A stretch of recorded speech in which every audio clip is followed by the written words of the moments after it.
some of which featuring the Garden of Eden or mythical dragons. These maps were meant to depict the world's geography, but not necessarily to be useful for navigation. And given their makers' incomplete knowledge of the world, they were really hypotheses.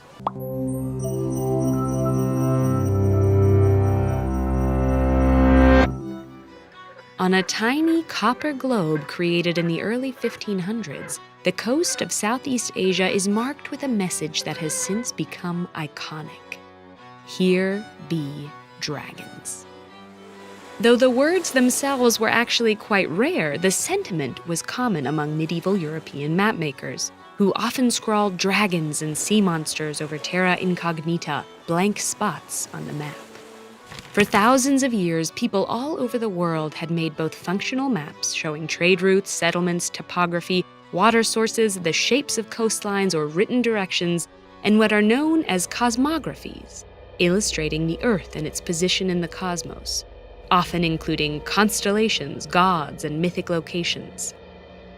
From the Middle Ages through the mid-17th century, cartographers in Eurasia and North Africa produced a slew of New World maps with features from both these traditions. Often commissioned by rulers and other powerful people, these maps were meant to depict the world's geography, but not necessarily to be useful for navigation. And given their makers' incomplete knowledge of the world, they were really hypotheses, some of which have been glaringly disproven. In medieval Europe, the new vogue began with what were known as mappa mundi. Many of these veered closer to cosmographies, featuring the Garden of Eden or mythical dragons. They all followed the same format, showing the world's land as one mass divided roughly into the shape of a T and surrounded by a ring of ocean.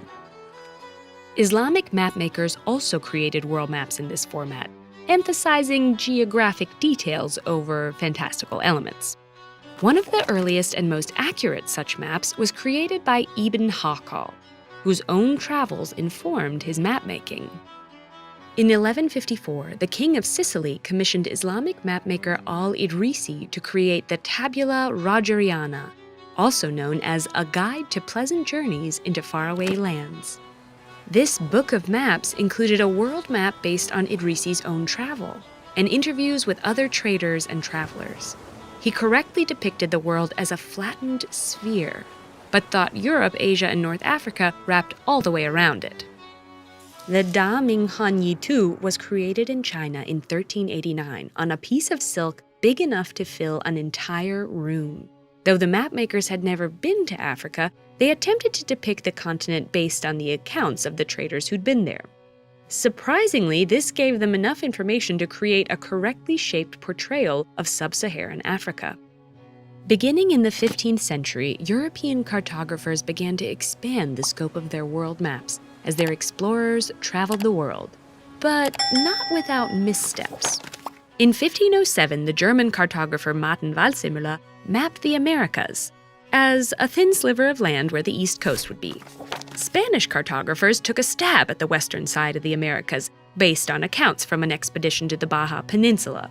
Unfortunately, the explorers' impressions of the land led them astray. For over 100 years after, Spanish maps depicted the island of California detached from the rest of the continent. The Flemish cartographer Gerardus Mercator, best known for his world map, also created a map of the never-before-seen North Pole that was published in 1595. Mercator speculated that the North Pole prominently featured the Rupes Nigra, a giant magnetic rock surrounded by a whirlpool that explained why all compasses point north. Even as Europeans built towards a complete picture of the Earth, they didn't entirely let go of the idea of blank spots filled with mythic beasts.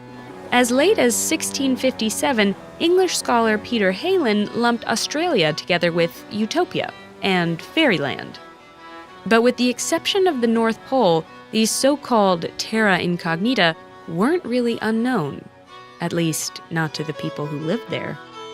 There weren't really dragons anywhere on Earth, but there were people and cultures, many of them eradicated by those who put their lands on world maps.